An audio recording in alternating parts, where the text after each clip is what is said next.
Olá e sejam bem-vindos a mais um episódio do Patas and Coffee.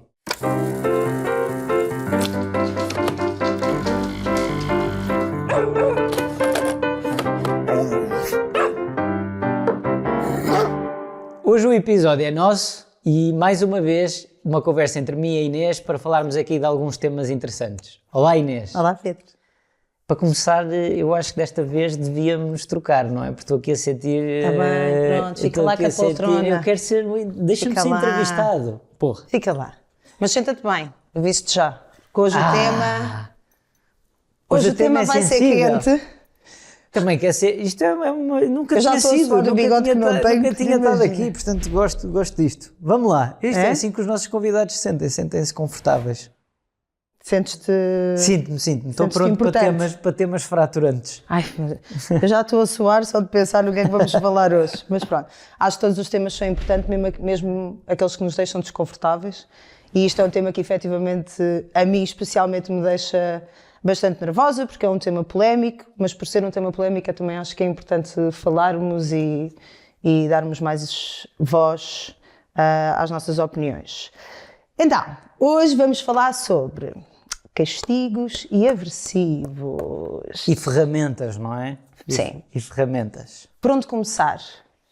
Bem, eu acho que primeiro, e sim é um tema polémico, e nós ao falarmos deste tema estamos a colocar sempre aqui numa posição sensível, porque sentimos muito que as pessoas optam às vezes por não ter este tipo de debates, por terem receio de algum tipo de reação negativa por parte de quem as segue. Mas por outro lado, se nós nos comprometemos a que isto fosse educativo, eu acho que é importante nós falarmos dessas coisas e darmos a nossa visão. E então, começar por dar um contexto de como é que as coisas estão na atualidade. Não sei se te recordas que há há 2 anos, sim, por aí, houve um movimento muito grande e o PAN submeteu um pedido à Assembleia da República para a abolição, para rever a lei e para que fossem abolidas as ferramentas aversivas. As ferramentas aversivas, diga-se estranguladoras, e-collars, coleiras elétricas, e prong collars, as coleiras de bicos. E a verdade é que, ao dia de hoje, este pedido já não está em vigor. Portanto, neste momento, na Assembleia da República, já não está a ser discutido se estas ferramentas deviam ser abolidas ou não. E é uma coisa que na altura, não sei se te recordas, juntaram-se fações de treinadores, haviam assinaturas a ser recolhidas, portanto, e hoje já não está isso em cima da mesa. Pronto, por acaso, desde essa altura que não se falou mais do tema, pelo menos que eu tenha visto, na altura foi um boom gigante, mas desde aí que acabou por cair em esquecimento, não é? Se calhar se não tivesse ido pesquisar sobre isso, se calhar também nem sabias que agora... E questiono-se se é que as pessoas sabem que já não está a ser debatido. Pois é isso. Ou se ainda estão à espera que seja aprovado e não vai ser, não é? E a verdade é que depois de ser debatido, e eu até acredito que houve aqui uma envolvência do Clube Português de Canicultura, que esteve envolvido neste debate e que também com a submissão do seu parecer chegou-se à conclusão que o pedido não tinha pernas para andar. Portanto, se pensarmos de forma fria, não é? Não houve uma concordância direta do CPC de que isto deveria ir para a frente e que todas estas ferramentas deviam ser abolidas. Isto em Portugal ainda vai demorar o seu tempo, não é? Isto, em muitos sítios lá fora, estas ferramentas já são proibidas totalmente, não é?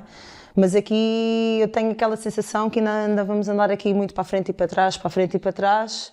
Não tens essa sensação, não achas isso? Tenho essa sensação e acho que se perde muito tempo em debates mais sobre as ferramentas e sobre os métodos, que para todos os efeitos nem toda a gente devia estar a participar neste tipo de debates.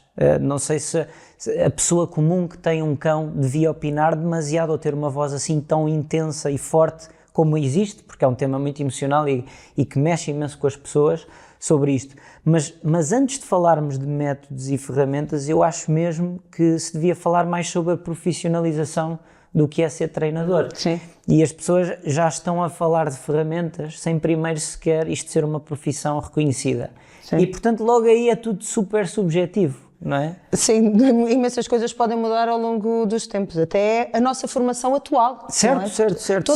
Todas as formações que temos vindo a fazer, de repente, podem ir por água abaixo, não é? Sim. Portanto, eu acho que ainda muita coisa vai mudar. Mas agora vamos falar de coisas atuais e de como é que nós estamos neste momento, e tu sabes muito, nós debatemos muito isto, sobre este tema fraturante. E tu sabes a minha opinião, tu sabes que eu sou contra, sabes que eu até à data não tive necessidade, nunca utilizei nas minhas cadelas, nem nunca senti necessidade de sugerir a algum cliente meu de treino, apesar de estar aberta sempre a ouvir tudo e mais alguma coisa, tenho a minha opinião, mas eu não fecho portas porque eu acho que isso estou a ser egoísta. Se fechar aqui uma porta, e falamos muito nisso e tu abriste-me, pelos nossos debates, tu abriste muito a minha visão em relação a isto, eu não posso ser egoísta e tenho que sempre tentar as coisas até ao fim. Mas o teu percurso foi um bocadinho diferente do meu. Sim. Porque tu na altura, falámos nisto no primeiro episódio, e tu referiste que por aquilo que consumias do YouTube, não é? Acabaste por ir muito à procura de determinados caminhos que te levaram às vezes a utilizar alguns métodos menos positivos e ferramentas também. Sim. Com a Guile. E agora o teu percurso é completamente diferente, mas tens uma visão e uma experiência muito diferente da minha, portanto, acho que é importante. Eu sinto que muitas pessoas têm opiniões sobre isto sem efetivamente terem tido experiências com, e isso para mim, pelo menos para mim, Pedro, não faz sentido. Não é? Eu falo de um ponto de vista de quem experienciou, sentia que colmatava lacunas minhas enquanto treinador e enquanto pessoa que percebia de cães, colmatava lacunas que eu tinha e que tinha que desenvolver utilizando ferramentas. E isso é um problema, não é? Isso não deveria acontecer. Claro. Acho que fui influenciado por todo o conteúdo gratuito que nós temos disponível. Sim. E a verdade é que quando tu abres o YouTube, há muitos treinadores americanos e para eles isto é uma coisa super natural, utilizar este tipo de ferramentas, e tu acabas por ir buscar algumas coisas a estes treinadores, e eu efetivamente comecei o meu percurso assim, e a Guile foi treinada muito com, neste caso até de estranguladora, e foi educada assim.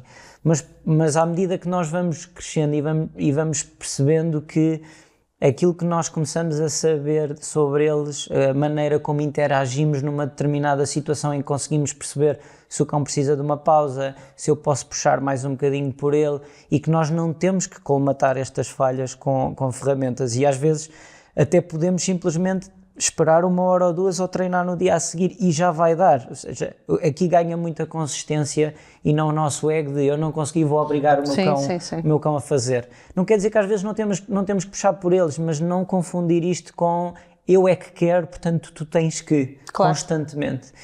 E sinto que hoje nós, enquanto escola, e é importante passarmos esta mensagem já que estamos a falar disto, nós não usamos, e eu pessoalmente também não uso estas ferramentas, mas isto não vem de um ponto de vista emocional, não vem dos movimentos algo extremistas até, diria, que se vêem na internet, vem mesmo de um ponto de vista lógico e racional, e eu gostava imenso que todas as pessoas que nos ouvissem e que trabalham com cães tentassem convencer-se porque é que não deviam usar estas ferramentas, mas que também percebam porque é que são usadas, não só que tenham a visão negativa e emocional da coisa, porque para nós há 3 pontos muito importantes, 3, que nós aplicamos muito enquanto escola e pelas quais nós defendemos de forma séria de que estas ferramentas deviam ser banidas.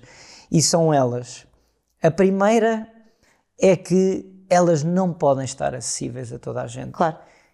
Não podem. Isso é que eu acho um perigo. Isto acho muito perigoso. Isto é a base de tudo, não é? A partir do momento que eu, há 8 anos atrás, via vídeos no YouTube e posso ir a um site qualquer e mandar vir uma coleira elétrica e estar a dar castigos ao meu cão, não vou dizer choques porque lá está vem a parte emocional negativa, mas estou a utilizar uma coleira elétrica com o meu cão porque vi um treinador no YouTube a fazer e porque percebi que ele conseguiu resultados. Isto não pode acontecer, não pode acontecer. E nós, enquanto treinadores e tutores, nossos clientes, sofrem muito com isto, porque ou passaram pelas mãos de um treinador que usou e nós, se calhar, eu e tu, a olharmos para aquele caso, até nem identificamos nenhuma necessidade de se usar. E temos casos assim, atuais, na escola. E temos casos assim, até já podemos falar deles um bocadinho. Sim. Ou então porque a própria pessoa, porque é um autodidata, porque gosta de ler, porque gosta de estudar, comprou, quis aplicar e fez asneira. Isto Sim. também acontece. E então, a razão número 1 é, sem dúvida, isto não devia estar acessível a toda a gente. A razão número 2 é, quando falamos particularmente em coleiras elétricas e que utilizam tecnologia, quando estamos a falar de coisas que provocam desconforto. Zoe, não te portes mal aqui em direto. Up. Pronto. Pumba no microfone. Tá. Ok. Quando estamos a falar de... Não vai querer ficar aqui nem mais um segundo. Vai para o chão, pronto. Quando estamos a falar de coisas que causam mal-estar aos cães, porque a verdade é, por muito que tentemos dourar esta pílula da utilização destas ferramentas, nós estamos a causar desconforto aos cães, a verdade é que o causar desconforto aos cães não pode não ter uma legislação. Nós não podemos trabalhar com coisas elétricas e tecnológicas e não haver uma regulamentação clara de que produtos se podem utilizar, que materiais se podem utilizar, que tecnologias se podem utilizar. Não deixa de ser isto não deixa de ser tecnologia, não é? Tecnologia, e como em todo o tipo de tecnologia há coisas muito boas e que custam muito dinheiro e depois há coisas mais baratas, imitações que são, neste caso, outra vez vou utilizar a palavra, são perigosíssimas. São. Não é? São e-collars de fraca qualidade encontram-se aos pontapés, infelizmente, não é? E há muita gente a utilizá-las nos seus cães e eu e tu já tivemos os dois numa consulta destas em que pedimos à pessoa, pode experimentar na sua mão o que está a fazer ao seu cão. Não, nós experimentámos e eu soprei para a e-collar e a e-collar deu-me um choque. Exatamente. Soprei. Portanto, há pessoas que estão a fazer coisas que nem se apercebem do mal que estão a fazer. Sim. Pronto, então, no ponto 1 não pode estar acessível a toda a gente, no ponto 2 tem que haver uma regulamentação clara dos materiais a utilizar e até um controle de qualidade, não é? Sim. Porque a fraca qualidade tecnológica de uma e-collar significa que eu, se calhar, carrego no botão porque o meu cão está a fazer uma coisa má. E como ela é barata, a tecnologia de Bluetooth é péssima e o tempo que demora a ativar a coleira, já o meu cão não está a fazer o disparate, se calhar até se corrigiu a si próprio e foi cheirar o chão. Sim. E eu estou-lhe a aplicar um castigo. E a terceira e última é, a partir do momento que isto não é regulamentado, a partir do momento que isto não é uma profissão, como é que nós conseguimos criar regras à volta disto?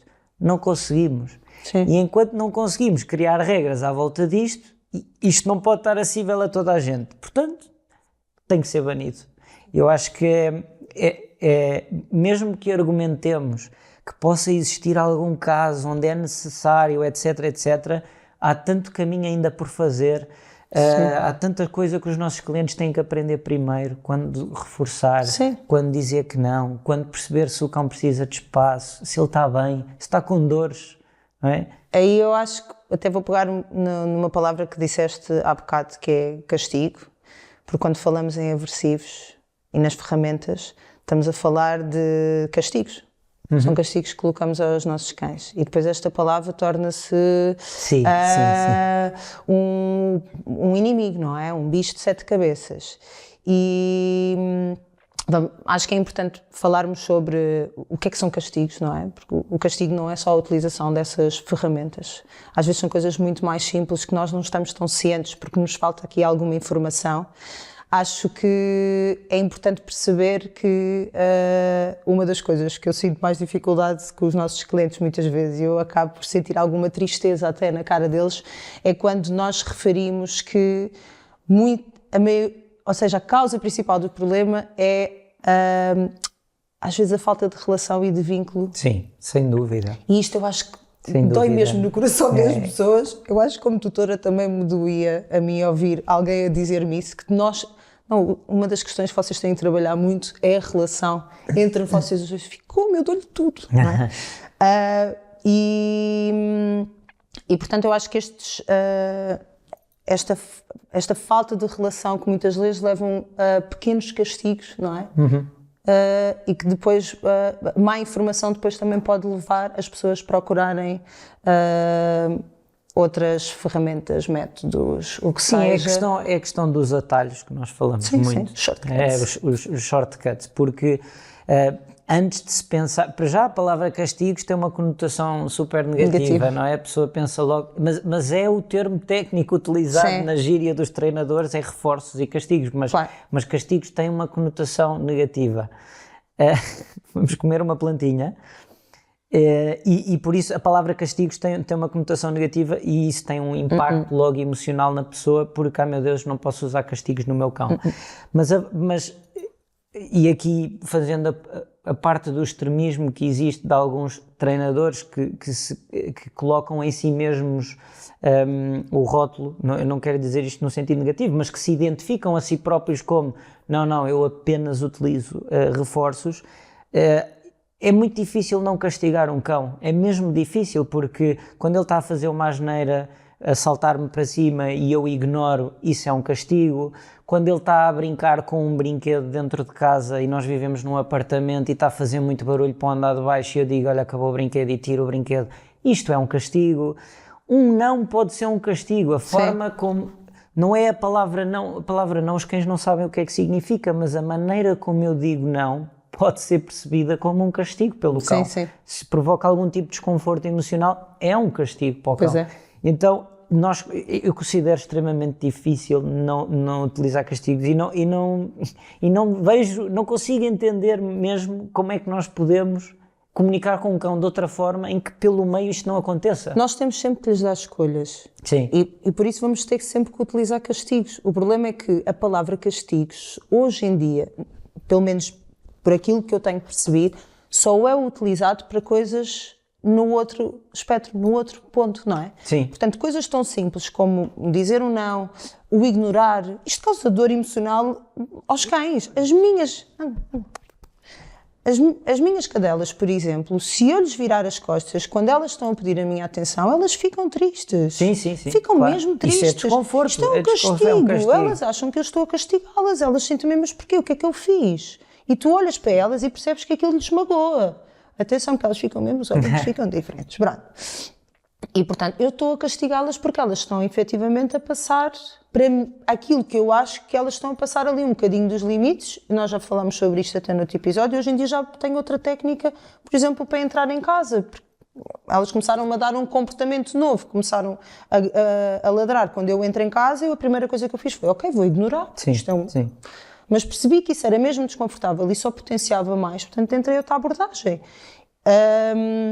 Mas porquê que isto não é um castigo? Porque é que ignorar não é considerado quando efetivamente estamos a causar desconforto, estamos a causar dor emocional, só que de uma forma diferente, não é? Parece que não é tão pesada. Eu lembro-me bem de ouvir numa formação, não me lembro em qual foi, mas achei muito interessante a forma como foi abordado este tema, que é, se pensarmos no cão mais sociável que nós possamos conhecer, que às vezes não tem que ser o nosso, pode ser do amigo, da família, aquele labrador mesmo divertido, ou golden, e são sempre estas raças, não é? Que recebem-nos em casa e é uma festa gigante e saltam-nos para cima e lambem-nos e amam-nos com todas as forças que têm. Para estes cães, é ou não, isto deixou-me imenso a pensar desde que ouvi isto, que é, para este cão específico, ultra sociável, é um castigo pior ignorá-lo do que às vezes dar qualquer tipo de castigo na palavra como as pessoas o imaginam, provocar dor, dar uma palmada, dar um berro ao cão. Eu não sei até que ponto, para este cão, que ama a atenção, que é ultra sociável e que só quer o nosso toque e o nosso carinho, nós ignorá-lo não é um castigo muito pior para o cão. E eu tenho ideia que quando se fala muito desta história do eu não utilizo castigos, mas ignoram, em alguns cães este ignorar pode ser muito mais penoso do que... E o exemplo das tuas cadelas, não é? Que é tipo, então, mas... Toda a minha vida me deste atenção e agora chegas a casa e não me dás atenção, porquê? Só porque eu estou velhinha e a ladrar. Sim. É difícil para eles perceberem e isto leva muito ao ponto da consistência e da inconsistência e dos atalhos, que é, às vezes estamos com muita paciência e fazemos tudo direitinho, outras vezes não temos paciência e deixamos os cães fazer tudo. E nos dias em que não temos paciência, o cão faz um disparate. que, by the way, faz todos os dias, Exato, não é? e nós nunca dissemos múltiplas nada. vezes ao dia. E nós, hoje não me apetece, deixa-o fazer o que ele quer. Sim. E naquele dia estamos chateados e mandamos um berro gigante ao cão. E o cão fica, mas o que é que acabou de acontecer aqui? Estou confuso. Eu sempre fiz isto, o que é que eu fiz, não é? E ele encolhe-se e depois as pessoas têm aquela teoria. Não, ele percebeu perfeitamente o que aconteceu. Não percebeu. Sim. E isto é muito pior castigo do que se todos os dias lhe dissesse não àquele comportamento que ele está a ter de forma consistente. Porque eu nunca precisaria de me passar e de mandar um berro e assustar o cão. E isto acontece imenso no nosso trabalho do dia-a-dia com tutores. É engraçado como todos os temas que nós podemos andar à volta, acabamos sempre por bater muito nos pontos de, primeiro, que é um dos propósitos do podcast, que é falta de informação. Ou seja, nós estamos a transmitir mais informação sobre variedíssimos temas, não é? E depois é falta de conhecimento sobre comunicação e linguagem. Estamos constantemente a falar com os nossos cães, não é? Ou a permitir que eles façam... Não somos claros, não somos coerentes. E então, num dia permitimos, no outro dia não... Exatamente. Num dia permitimos, no outro dia não permitimos, num dia fazemos assim, no outro dia fazemos assado, um dia deixamos eles estarem em liberdade e fazer tudo o que quer, no outro dia, por algum motivo, prendemos-lo porque ele não veio à chamada, quando no dia anterior não veio, chamámos 10 vezes e ele não veio, e naquele dia não nos apeteceu, e então... Sim, não é? A chamada então é um clássico, a chamada é um clássico. E eu acho que é preciso não só as pessoas estarem, eu acho mesmo interessante o tema dos castigos e das ferramentas, porque acho, mesmo para mim, mesmo eu não sendo a favor e procurar sempre todas as formas possíveis e imaginárias de ajudar os cães que chegam até nós e que nos têm procurado. E nós temos 3 casos que ainda estão a treinar connosco, que vieram de outros treinadores com o uso de ferramentas aversivas, e nós, felizmente, estamos a conseguir muitos resultados porque retirámos as ferramentas e estamos a preencher as necessidades básicas, não certo? É? E o período, e é interessante dizer isso, porque depois há aquele período de transição, não é? Em que o cão está habituado ao uso, a ser castigado em determinados contextos, e depois tu tiras-lhe aquilo e ele fica... Está preocupado, está confuso, costumava ser castigado e agora não é. E quase quando muitas vezes parece que ele sente que tem memória de dor e de sensação, não é? Sim. Está tão habituado num determinado contexto ou a fazer um determinado movimento, recebe sempre um choque ou um apertão, não é? Com a coleira, que de repente quando faz, mesmo não tendo nada, faz assim e contrai-se e baixa-se. Dor reflexa quase, não é? Completamente.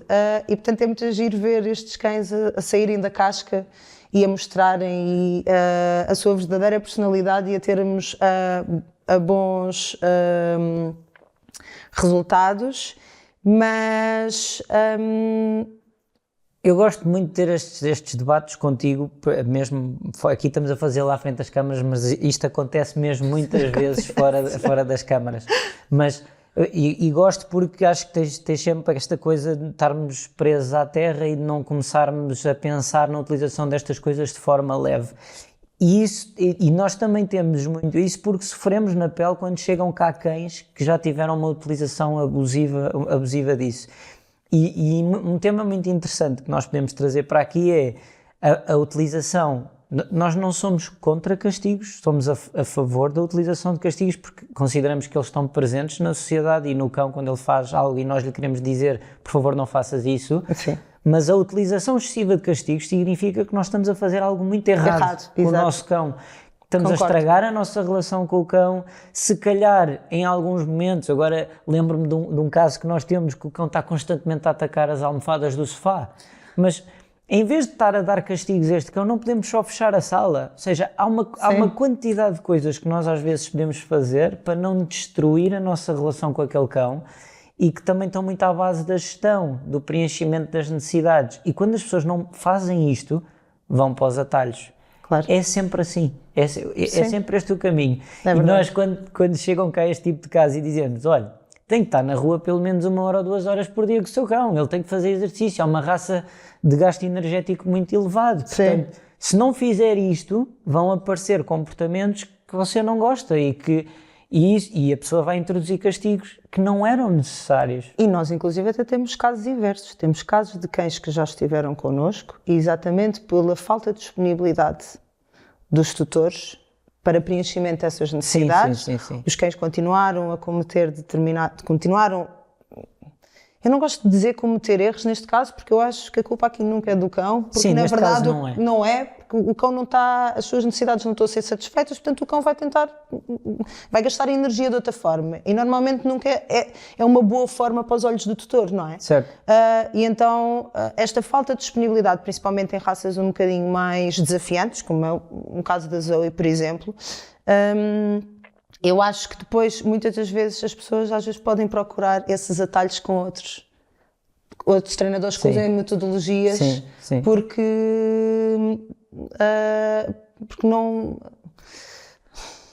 o equilíbrio não é o suficiente. Porque na verdade isto é tudo uma questão de equilíbrio, não é? É bom, tem que sempre haver, mesmo em nós, eu nunca vou saber que tu não gostas de uma determinada coisa se não me disseres. E quando tu me dizes não gosto disso, por favor, faz assim, estás-me a dizer não e sim, estás-me a dar uma opção de escolha. Eu posso ser uma parva e continuar a fazer aquilo que tu não gostas só para te picar, também acontece de vez em quando, porque eu gosto de ser pica-miolos, mas da maioria das vezes tu deste uma opção de escolha. Eu quando digo ao meu cão, não faças isto, mas isto podes fazer, eu estou-lhe a dar uma opção de escolha. Sim, e estás a reforçar a escolha correta. Exatamente, estou-lhe a dar, e estou a... Aqui só tem benefícios nesta comunicação clara que nós estamos a construir com os cães. E dói, mas sou sincera que me dói as pessoas muitas vezes. Não é que nós sejamos os dois reis da magia e conseguimos resolver todos os casos e ajudar todas as pessoas, porque isso era um sonho, acho eu. E acho que era o sonho de todos os treinadores, porque ninguém, acho eu, pelo menos na minha opinião, acho que nenhum treinador está neste trabalho, ou trabalha, qualquer pessoa que trabalhe com cães quer fazer mal aos cães ou quer magoá-los ou quer, mas custa-me que às vezes as pessoas procurem esses atalhos. Sim, eu acho que no meu percurso é uma coisa que me custa muito. Eu não me importo, eu literalmente não me importo nada que os nossos clientes procurem outros colegas da área, não me importo, mas custa-me no sentido em que sinto que falhei, ou seja, não me importo que a pessoa tome essa decisão, porque eu quero é o bem-estar do cão e claramente nós não estamos a conseguir, mas custa-me não termos servido melhor aquela pessoa. Mas no exemplo há bocado que eu já percebi onde é que estavas a chegar, qual é que era o exemplo, e era um Border Collie, portanto acho que até aí podemos revelar, e que escolheu ir para outra escola. Aqui, esse caso, por acaso esse caso em particular, vamos muito aqui à questão de eu gostava sempre de sentir que fiz tudo o que estava ao meu alcance para ajudar aquele cliente e a minha família, e aquela família. Mas eu não posso passear o cão por eles, não é? Eu não posso fazer isso. No final do dia o cão é deles. Exatamente. E as escolhas são deles. Tem que partir deles. E se calhar para mim era um caso muito desafiante, eu estou a adorar ter resultados, mas eu não vivo lá em casa, não é? E custou-me muito perder esse cão, mas ele tinha comportamentos de stress dentro de casa de fazer rodopios, porque passeava pouquíssimo. Eu não consigo considerar que falhamos aí. Podemos falhar, mas não consigo considerar que falhamos, porque um cão de elevado gasto energético que não tem o preenchimento básico de necessidades, é normal que o nosso treino não funcione. Claro. É normal, e isto custa muito, porque acontece, mas as pessoas têm que querer mesmo mudar o comportamento dos seus cães, porque senão vão optar por um atalho. Tu disseste, uma das coisas que tu disseste logo no início foi, não vamos falar sobre, vou dar esta informação, vou falar sobre este tema não de um ponto de vista emocional, apesar de estarmos a falar sobre cães, portanto há sempre uma parte emocional. Nós não somos só treinadores e somos tutores, mas lidamos todos os dias e acabamos sempre por criar uma relação com todos os cães que passam por nós, queiramos ou não, e depois mais ou menos com os tutores que vão passando por nós, não é? Mas isto, a verdade é que acaba sempre por ser, é difícil, porque isto tem sempre uma parte de uma pessoa. A escolha é sempre de uma pessoa, não é? Seja ela qual for, o método que escolhe, a ferramenta que usa, ou é um treinador, ou é um tutor, são sempre pessoas que escolhem e que fazem estas avaliações, e muitas das vezes o ego cria-te aqui uma barreira em que tu não consegues ver um bocadinho mais além, que se calhar poderias fazer diferente. Como a questão da comunicação. O que acabaste de dizer, por exemplo, dos passeios. Esta pessoa bloqueou e disse, não, eu dei o meu melhor, aquela pessoa é que não me explicou bem, eu vou procurar outra metodologia e um shortcut. E foi procurar outro tipo de metodologia, outro tipo de ferramentas. Quando, na verdade, aqui a pessoa é que estava em falha alguma coisa. Isto foi uma questão de ego, não é? Sim, Digo, não sei, pode ser, por acaso eu estou a associar este caso em concreto, não é? Mas pode acontecer noutros casos, mas pode ser isso, pode ser o não dar a mão à palmatória. Eu acho que a nossa geração e as gerações mais jovens têm uma forma de olhar para os cães diferente, e Sim. aqui isto era mais uma hora de episódio, que é a hipervinculação, não é? A dificuldade de dizer que não a um cão, deixá-lo fazer tudo, que foi a introdução do nosso primeiro Sim. episódio, mas também quando trabalhamos com pessoas, se calhar da geração mais dos nossos pais, são muito mais militares, muito mais restritos, e nem querem ouvir-nos dizer que o cão para aprender precisa de ser reforçado com comida, por exemplo. Sim, sim, sim. Ui, tenho que dar biscoitos para o meu cão fazer aquilo que eu quero, era o que mais faltava, não é? Eu digo, ele tem que fazer. No outro dia, estava a falar da chamada, no outro dia havia um senhor que me dizia assim, eu quando o chamo ele tem que vir, e eu, mas porquê é que havia de vir? E ele, eu se não viesse, os meus pais davam-me logo uma galheta, havias de ver se eu não vinha. E eu dizia-lhe assim, e não é muito melhor o cão vir feliz ter consigo do que vir cabisbaixo e por Com obrigação medo, e com medo? E ele estava ok com isso, não é? É engraçado, porque se tivermos esta conversa com as pessoas da nossa idade ou mais jovens, elas ficam, não, coitadinho, não, Sim. nem pensar, eu quero que ele venha o mais feliz. Portanto, esta coisa dos castigos também está muito relacionada com o perfil da pessoa, com a habilidade, com a experiência, com a forma como ele vê os cães. Sim. Mas no final do dia, a parte das consequências e dos reforços ajudam-nos imenso a educar os cães. Sim. E quanto melhor for a nossa comunicação com eles, menos temos que utilizar castigos e estragar a nossa relação. E Às vezes o dizer o não precisa ser não, sim, ou a sim, gritar, sim. às vezes só, podes não fazer isso, faz favor. Eu uso imensas vezes isso, obrigada, se faz favor, podes não fazer isso, faz favor, podes parar. Certo, certo. Faço imensas vezes Certo. à minha cada. Mas neste tom elas ficam tipo, ok. Sim, e se pensarmos de um ponto de vista educativo, tu dizes, podes parar se faz favor, assim, com esse ar mesmo fofo, e o cão olha para ti e diz, não, vou continuar, e tu pões uma trela e retiras o cão da situação, isso é um castigo, não é? Sim. O castigo não tem que ser infligir uma dor enorme e desproporcional no cão, mas isso é um castigo, e se tu fizeres isso consistentemente todos os dias, a próxima vez que tu disseres, podes parar o que estás a fazer, por favor. Ele vai parar efetivamente o que está a fazer. E tu não tiveste que utilizar nenhum castigo. Sim. E a magia disto é isso, é a comunicação. É como nós conseguimos, através de palavras e associações, porque acontecem muitas vezes, o cão já percebe o que tu queres. Está-se a portar bem. Eu acho que dava para nós ficarmos aqui Não, eu acho que saímos completamente do tema, porque começámos a falar em Esquece. castigos, mas isto é sempre assim. Sim, é sempre assim. Sempre assim, não dá. Temos que ficar por aqui, não é? Temos que parar. Sim, já nos estão a fazer sinal que Já já chega por hoje. já chega, Portanto, calem-se. vamos ter que marcar mais uma. Calem-se.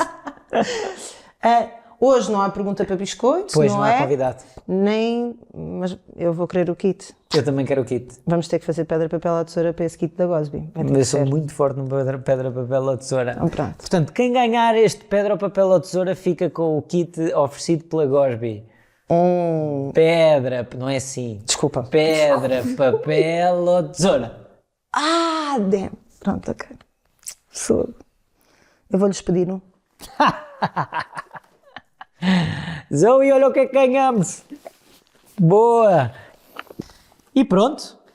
Então hoje terminas tu o episódio. Não vai acontecer, que eu fico corada quando olho para as câmaras, portanto vais tu fazer isso, tens mais jeito. Pronto, termino eu hoje o episódio.